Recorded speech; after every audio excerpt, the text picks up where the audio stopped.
We're going to introduce our first keynote speaker of the day, and this is Andrew Mac Dougall, otherwise known as AMAC, to just about everybody that knows him. And I'm sure a few of you probably already know AMAC, but he's a bit of a moth guru. He won his first Australian moth title, I think, back in 1983. And he's still on the podiums of major international moth events now, so this kind of describes his pedigree of sailing. He's probably best known, though, for his moth designs, and the more recent and latest, the Mac 2, which is a hugely successful design. I myself am quite an avid follower of the moth class. I've been to the last, I think, 3 out of the 4 World Championships. And the last World Championship was in Sorrento in Australia, close to AMAC's home. And I think I'm right in saying there were about 165 foiling moths at this event. And also, I may be slightly out, but I believe there are around 85% of them were probably Mac 2 boats. There or thereabouts, but that kind of describes the pedigree of the design, okay? But AMAC is not here to talk about the Mac 2 moth. He has a new project, which I know he's been working on for a long time now, at least 5 or 6 years or more. And I'm really delighted and pleased to announce that he is unveiling his new project, and he has chosen the Foiling Week as the occasion to reveal his new project. And I know there's a lot of interest from overseas, from Europe, in this project. He did present here last year at the inaugural Foiling Week and just gave her a bit of a teaser, and that was enough to whet the appetite of some of our overseas media as to what's to come. So I would like to hand you over to Andrew Mac Dougall, AMAC, to present you the Waszp.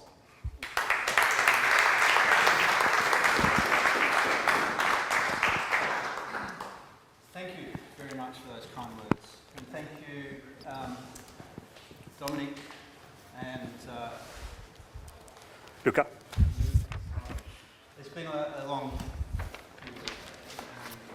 So I haven't had time to create a presentation. So what I'm going to do is I'm going to ring home and I'm going to tell them to turn on the website, because that's what I'm going to present. Here we go.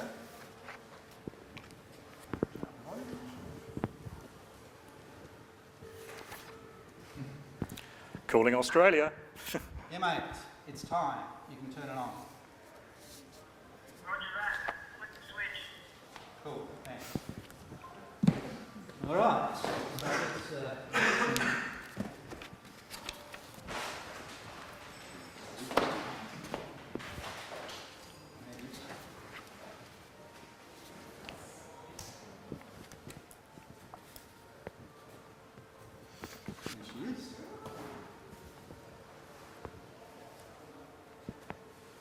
So, this boat.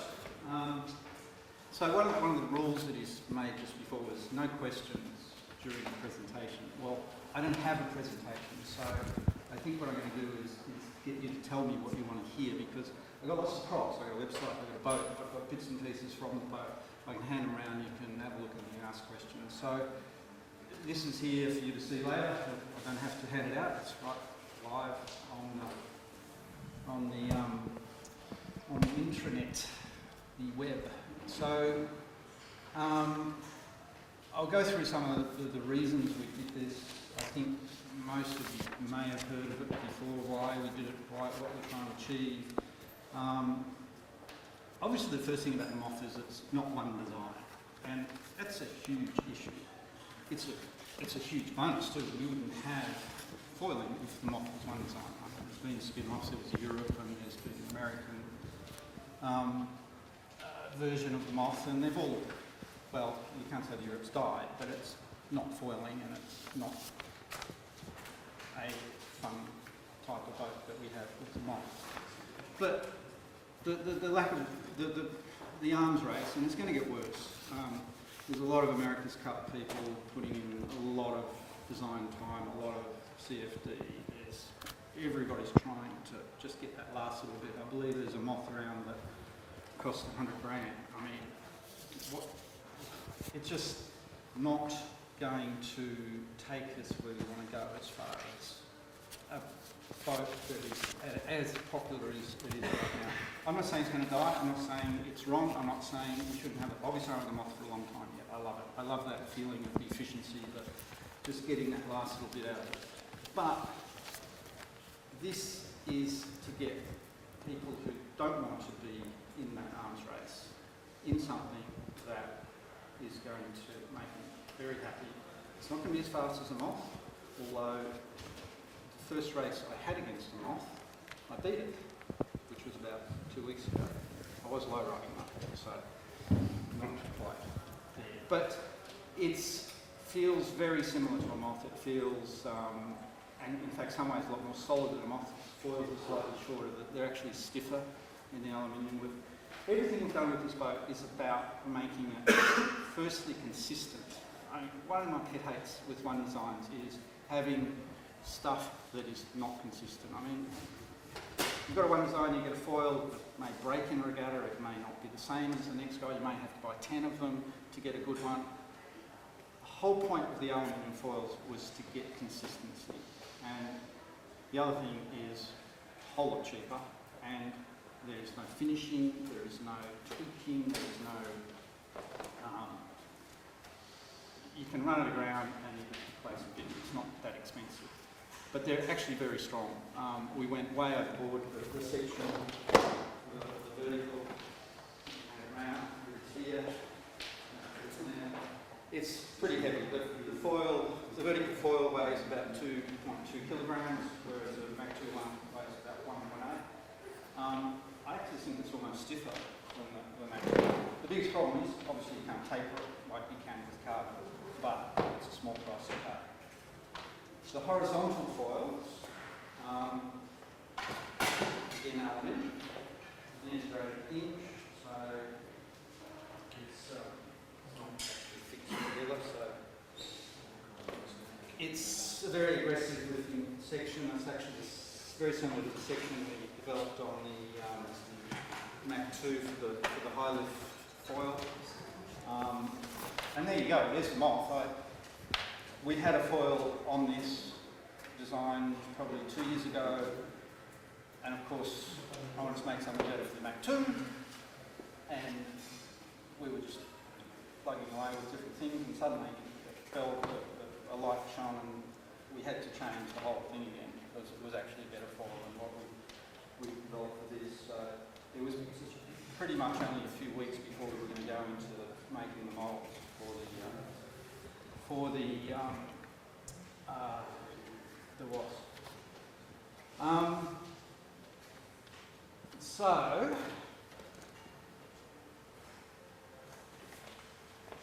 So just to put one thing to bed, I ain't going to get out sailing this week. It's disappointing, but we only actually got it on the water about 3 weeks ago. I only got it foiled correctly 3 days ago.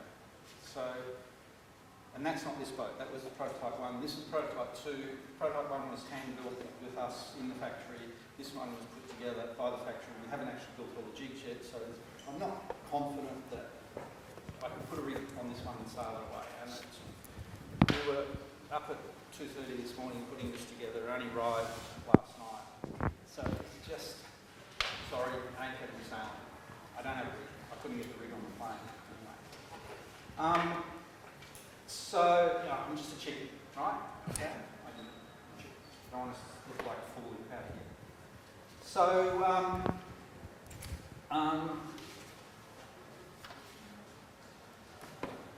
the target price, and we still don't know the price exactly, but I think we're going to make it, and it's always been half the price of the Mac 2 Moth. Now, the price of the Mac 2 Moth isn't actually published on the website, mainly so we can just get people to ask, come in and we can talk to them.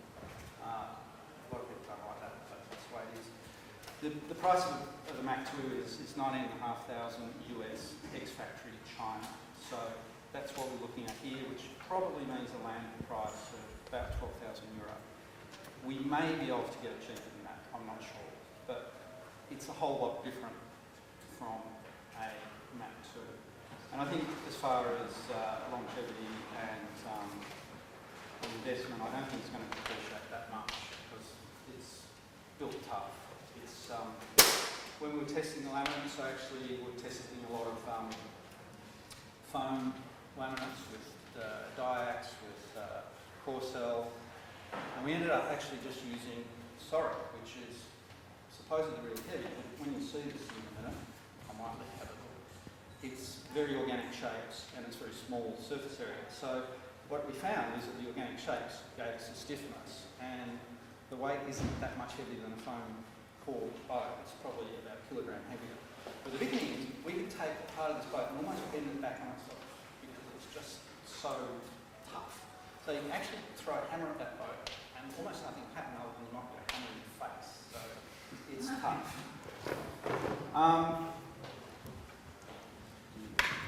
One of the things about a moth, it's pretty bloody hard to get on and just sail away. So I might just go to, hopefully this will load. That page. The boat. Let's try the boat.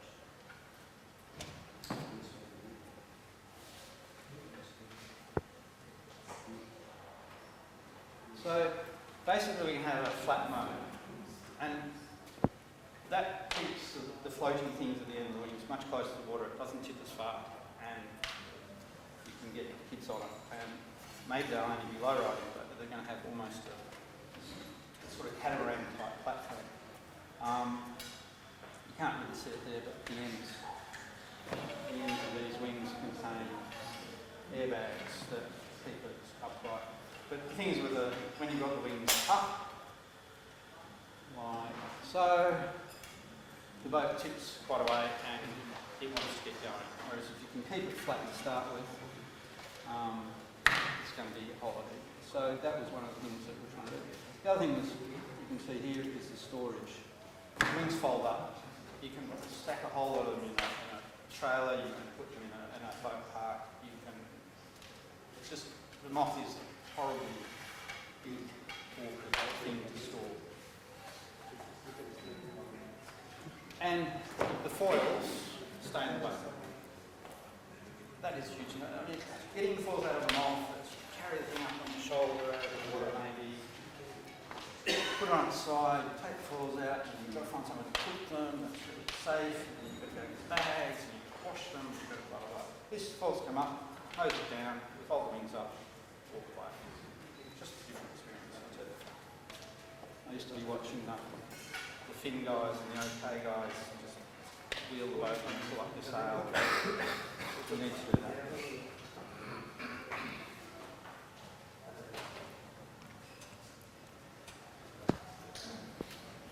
So, the foils have been there. Easy launching. The freestanding rig. Now, I got scars quite. They heal pretty well, but if you look pretty hard, and you'll see quite a few moth sailors who have done some serious damage.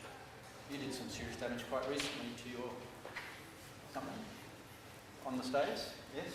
Yeah. I think I saw a picture of Chris Rast and he'd actually torn half the muscle off his leg from wrapping his leg around the stays as you go past. The stays are a big problem on moth, and one of the things is that we had to get rid of the stays. If we're going to have a moth that kids flying off the front on, we had to get rid of the stays. So the freestanding rig adds a bit of weight, but there's a whole lot of advantages. Just rigging it is a major advantage. Being able to, one of the things about a moth low riding is completely dead in the water downwind. You can't let the sail out because of the stays. The foils have slowed it down a lot. The moth before we had foils was actually a really nice boat to sail in very light winds, and was one of the fastest boats around. I've had situations where in a one of a kind or two of a kind, beating the tornado, and the 18 foot, giving them 15 minutes in 2 to 4 knots of wind. Now, you say, well, who wants to sail in those sort of winds? But it's not every place that has perfect conditions. So one of the things I want to have in the class rules, which we haven't really started with yet, is that you have days where you don't foil. It's just a decision. We are not going to foil today, so we're not going to have boats just, one really light kid's getting up, or it's got, because in a moth, the person who's foiling is going to lap easily in a 2-lap race. The person who's not, and it's just not fun. So I want to have the non-foiling component of this as well as the foiling. This will get up in 6 knots of wind. But racing in 6 knots of wind, your angles are really bad. It's horrible. So what this hull has come from a lot of moth design, quite different to what we've had before. It is very slippery through the water. So if we actually take the horizontal foils off the bottom and go racing with it, have a little bowl that fits to cover up the little daggy bits that come off the bottom, the boat is super fast, which is why I won that first race. So that's with the foils in. Without the foils in. But getting back to why I was talking about that is that having the free range standing rig, you can let the sail out and you can get the flow of the sail and you can sail downwind, not like a pig dog, which the moth is. Anyway, that's enough about foiling, so I guess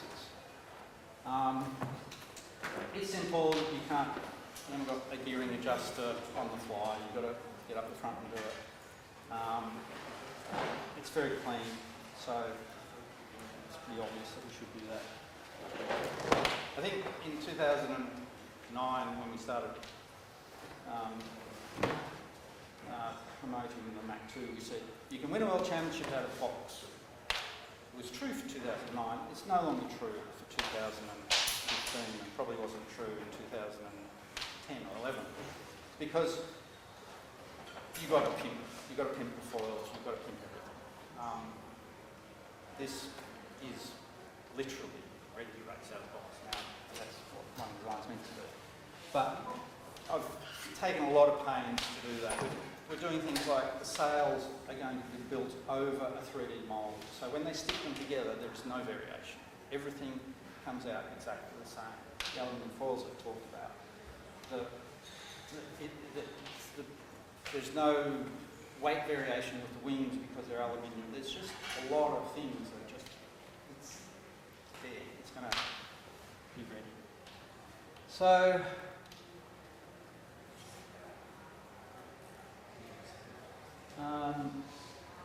it's the same length as the moth. It's the same width as the moth, actually, with the wings down, slightly narrower and such. The reason to be the same length is not just to be able to race the moth, which you can do, but I don't see why you want to. But it's actually a freight thing. You can air freight stuff under 3.5 metres, a lot cheaper than if it goes up a bit higher. Why isn't it shorter, being supposedly a kid's boat? Is it a kid's boat? Well, I'm not really sure about that. It's a boat that is sort of trying to cover a big range. The moth is small. Being small actually makes it difficult. So to go any smaller was not a good idea. So we talked about the different modes. You've got the beginning of the race mode. You need the wings up to go fast. You need to heel the boat to end it. So it just adds another level of instability to it. I'm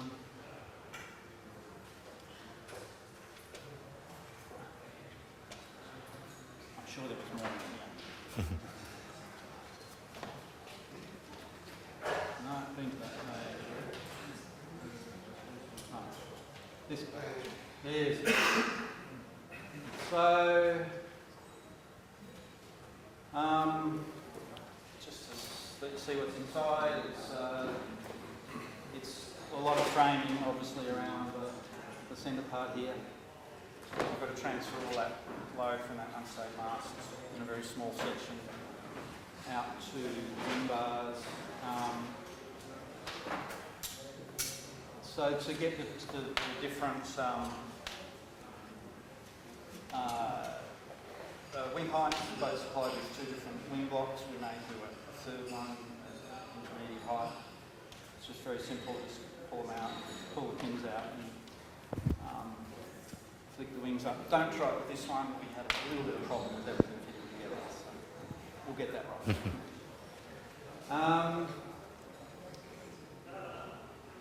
So let's talk about the foils a bit and how we got to where we are. Now,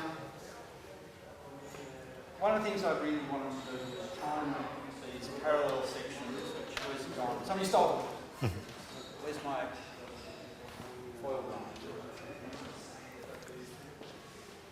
There it is. And I have the foil back to it.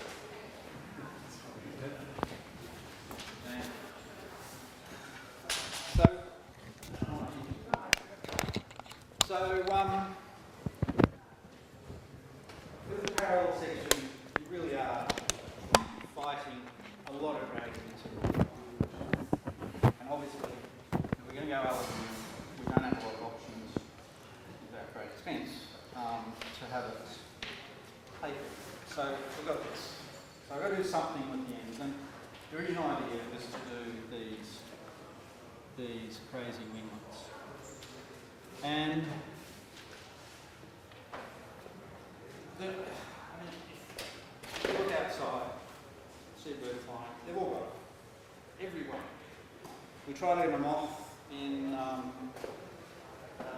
the last worlds, but Josh and I used a moth foil with little winglets on it that we built, and I think he came third, so it's not slow.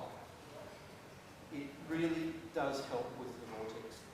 The problem on that is that it's a lot of work to get it right, and I haven't got it right yet.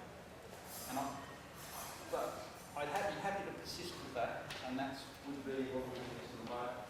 But a week ago,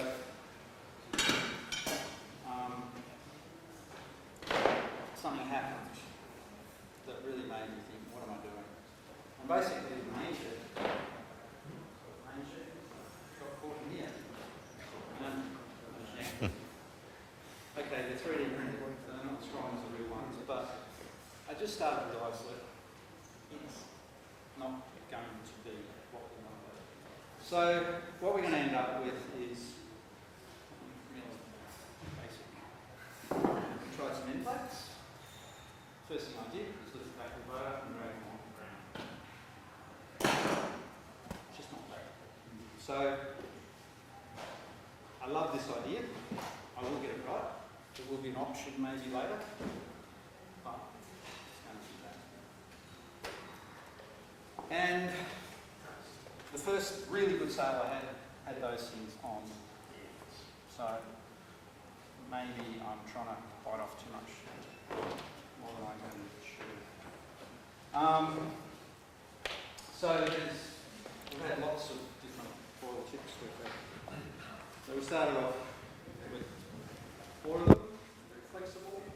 They feel absolutely amazing through the water at very low speeds.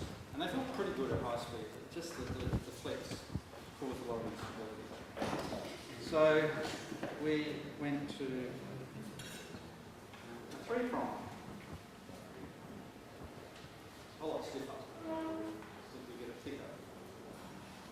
Guess what? I ran out of time. So the last sale we had that was successful was on the 27th of June. And we got up at 7:30 in the morning in Melbourne, it's 10 degrees as well, and had to choose between those or those, and I chose those, and that's where I'm going. I'm done. They're going. So, as much as this was a lovely idea, not happening.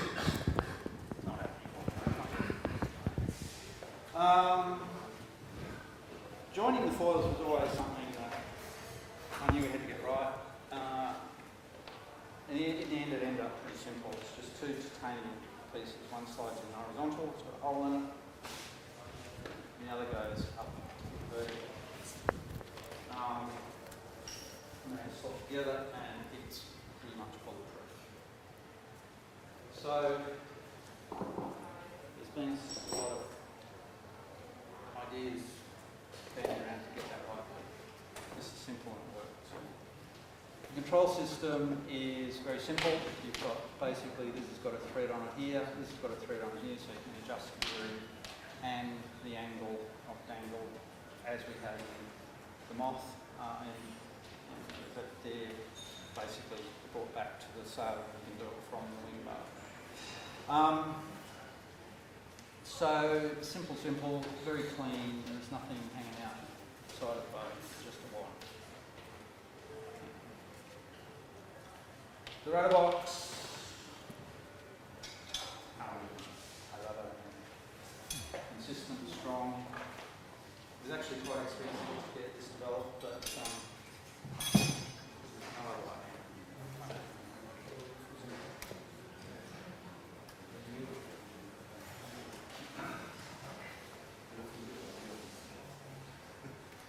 So what's not resolved right now is rig. At the moment we're running a camera reducer sail. It's a little bit tricky because you've got to take the mast and the sail up. The sail and the mast are a little heavier than a Moth, so it's not the easiest thing to do. The kids rig will be definitely bolt rope sail. The boom will be one-sided and it'll clip on, but that's where I've got to spend the next 2 months just refining everything there.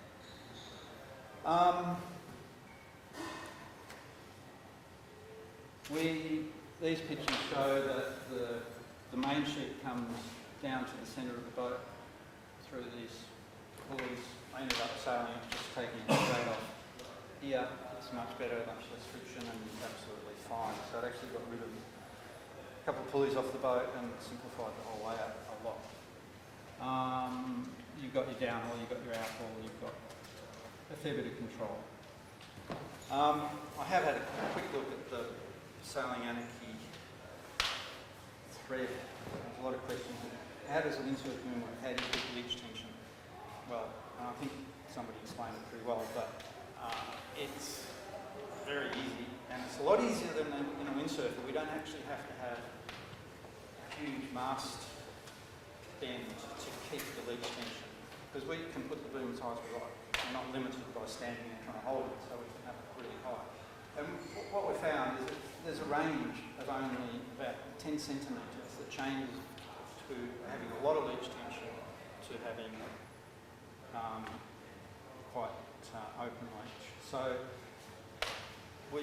I guess we actually used one of our Moth sails, and the exact spot was where the cam is. So we had to choose above or below. So I put two little holes and we're just above the cam at the moment, and it works. It sails really high upwind. The only real downside of the boat being a little heavier and fog being a little bigger, a little harder to get that depth downwind that you get with the Moth. When you just accelerate and you can just take downwind, but it ain't bad.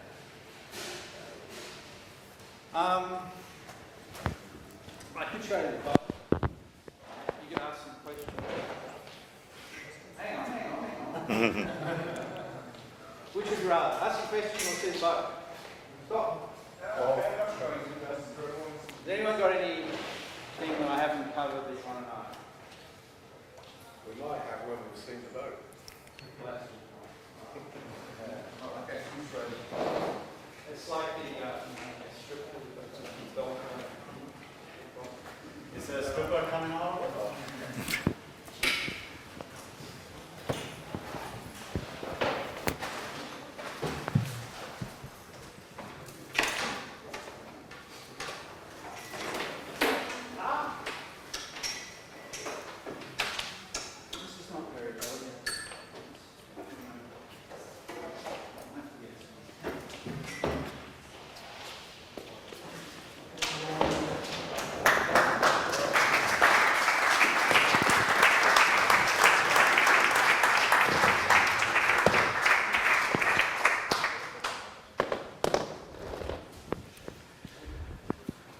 So I'm sure there must be loads of questions out there. Let's fire a few off.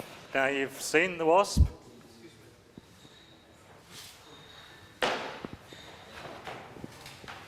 construction of the hull, is it infused or is it a wet layout or is it pre-prep? It's infused.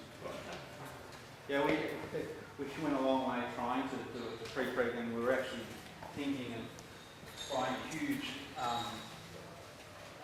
autoclave so that we could just run them through really quickly. But at the end of the day, we couldn't get the foam actually in all those little curves. And I'm very glad that we just ended up with historic and it works. It's very easily made. It's not particularly heavy. I think the hull's about 6 kilograms heavier than a Mac 2 hull, which ain't bad at all. I think all up, I haven't done all the calcs, but it's around about 12 to 13 kilos heavier than Mac 2. I might be wrong. The mast probably suck another 2 kilos. And is it carbon or just normal? There is areas of carbon, there's areas of Right. glass. So obviously around this area here we've got a lot of carbon. Around all the attachment points there's carbon. This is actually carbon, it's not just a dress thing. There is a bit of fiberglass in there, but there's 4 layers of carbon there. There's a lot of carbon around here to transfer the load. But it's really tough, really, really tough. And it's stiff, a lot stiffer than I expected. Yeah, yes, you get some mass flopping around more than you would with stays. And the same with the wings, they're going to bend a bit more than the stays. But it's only a problem when you pump it. I believe that's not meant to happen in the moth and everyone does it. But you don't really notice once you're going. And it's joined together that way? Sorry? Is it joined together that way? Or where's the join now? The 2 halves? It's joined down the middle. Yeah. Yeah. So that way we could laminate all the frames in, and then all the frames have got a tongue groove as they come together. So there is no possibility of glue not getting in the right place. So what's the target weight range you're looking at? I mean, is it quite a broad range from, you mentioned, quite young kids, but what's the sort of ideal target range you're anticipating to Well, one of the be able to things sail? about the hull looks a bit weird. There's a lot of things that are not conventional. The hollow here is actually trying to get, and it seems to work, a huge weight range. So that the heavier guys can bury the nose, and they're not getting this bulky nose being pushed through the water. The lighter guys aren't losing the waterline length. So the hull theoretically should go from 40 to 100 kilos, whereas the Mac 2 probably got a range of 60 to 85, 90 kilos. So we've actually increased, the hull design is about increasing the efficient. It's not necessarily trying to make it more efficient, although that seems to happen. It was more about trying to keep it so that the heavy guys are not going to be as disadvantaged as he would be in a Mac 2 at those light wings. And of course, as we've done the rig size down, the lighter guys. We haven't done all, and as you can see, there's some nice colour patterns on these foils because we've been sort of playing in different lengths. We didn't have a lot of that section to play with, so we had to do that. So I haven't completely resolved what the lengths of foils, but obviously that's not going to be. So it'd be a lot more suitable, would it be fair to say, for a lot more females to race? I mean, that's one of the things with the moths is that really the only really effective sailors in moths, I think it's fair to say, are the pretty competitive sailors. And I think most find it quite a difficult boat to master. Certainly for foil, they can, get around a course, but it's pretty difficult. So would it be fair to say that this would be much more manageable for females, lighter people, or even the club sailor, the sailor that aspires to go foiling, but really to compete in the moths is a little bit beyond that level of sailor? Is that? One of the things that I, from day one, never tried to make this, and that was it. I never tried to say, this is going to be an easy boat. It's not going to get your grandmother on it. But having said that, we wanted to make it so there was an easier mode, a smaller rig, the wings at different angles, and we can play with that quite easily. It's just the blocks replacing. But it's still an unstable platform. You've still got to balance the thing to get out. So biggest thing that stops a lot of the youngsters, the girls or whatever, most of them don't have the facility. This is not a sexy thing, but they don't really want to bimble with the boat. They just want to go sailing. And it's very, we get so many people who come down and say, oh, I've bought a blade rod, I want to come race with you, and you go, okay, and you're laughing.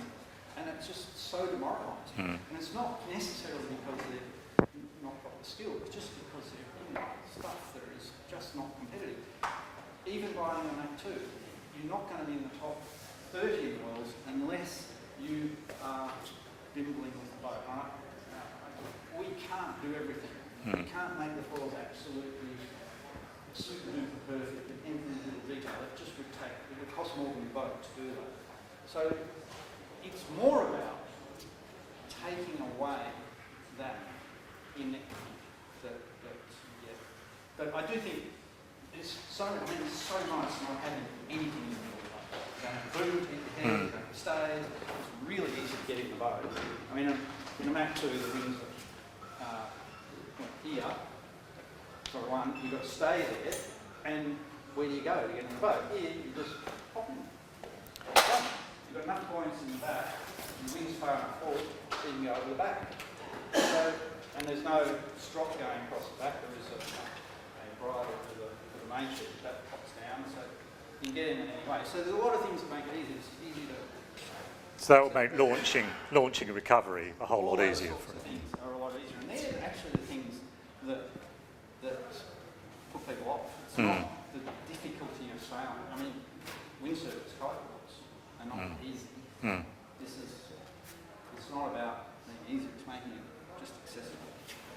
I have a question about the hull design and shape. You put some bolts into crash into the water and take off again, making it more easier to get off the water and then also into the water. The bow shape, I was worried because I'm not a big one of making prototypes, and so a lot of it was theoretical. But the bow shape was not only about trying to get the weight range sorted, it was about that crashing.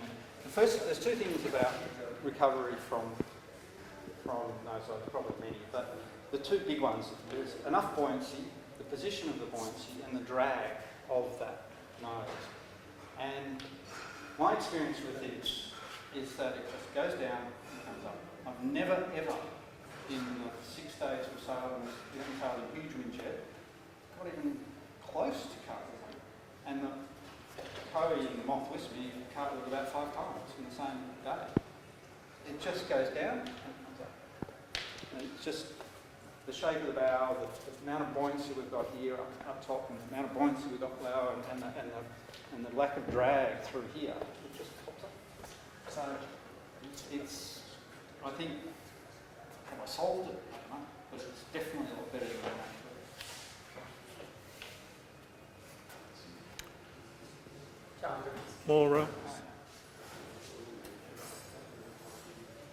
More questions? Sure. Is the main foil on Go the ahead. position as on the Mac 2, or is it more forward? It's a tiny bit more forward. It does make it a little tricky to just you've got to learn to get that heel to windward to get it to bear off. But because we've got the rudder in, just need to get a little bit the balance is really good when you start. When will it be on the market? When are people able to buy it?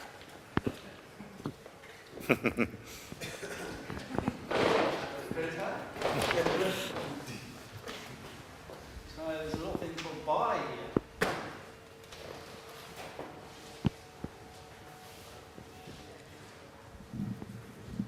Okay, I don't exactly know when it will be ready, but I've got so many people asking me, can I book a slot? The next one, the first one. Can I have one? So there you are. Cost you $300, fully refundable. To get you in the queue. That came live when I rang. So there's, I don't know,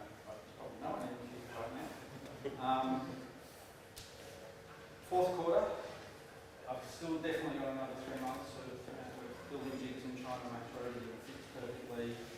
I'm working on a rig. At least now I have a platform to test that with. It was very difficult before we were playing with concepts. I mean, rig is one thing I do a lot of prototyping because a rig is so dynamic, you've got to actually try it.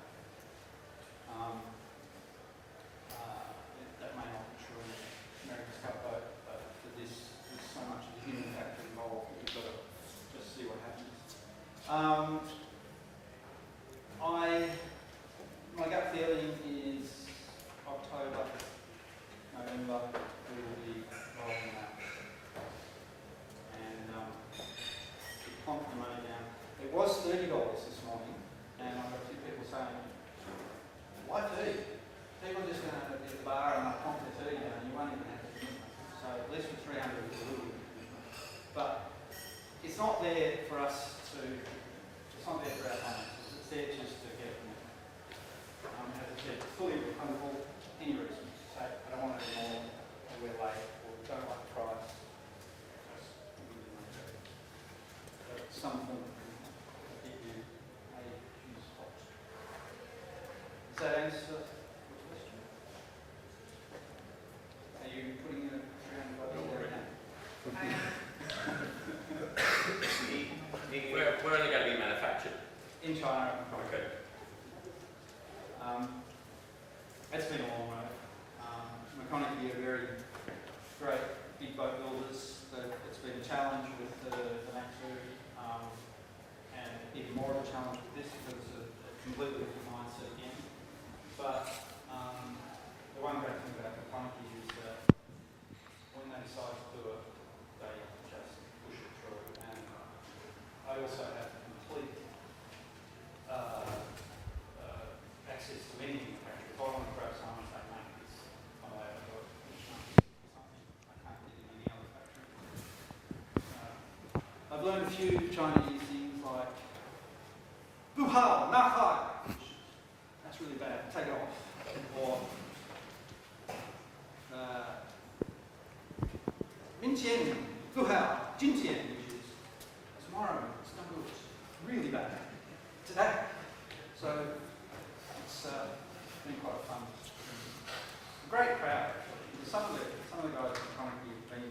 In fact, this is an interesting thing. The girl who is in charge of laminating the Mac Dougall has laminated every blade rider I've made on and every Mac Dougall. She's been there that long. And that's one of the reasons why the hull's come out so good. She just knows exactly what goes wrong. So, yeah, huge loyalty in the factory, which is really important.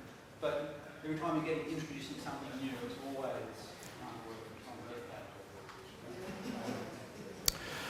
Okay, I think we might wrap up for this first keynote presentation. AMAC will be here for the next few days anyway. There's plenty of time this afternoon. I think if you wanted to come and have a chat with him, I'm sure this will be available for a little while.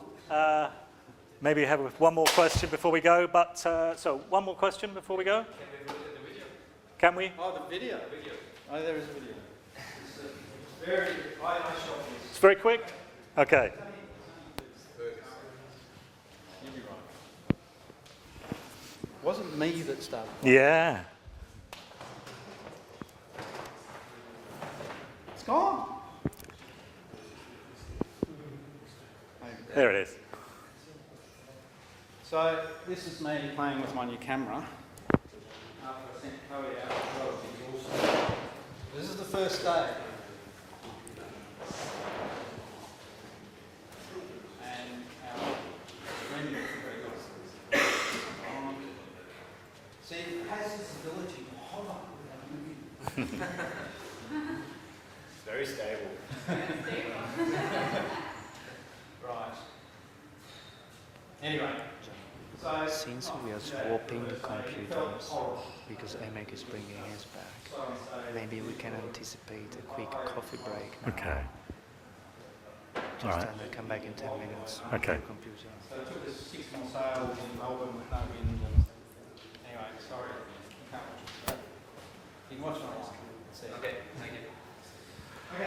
you very much. Everyone. Okay.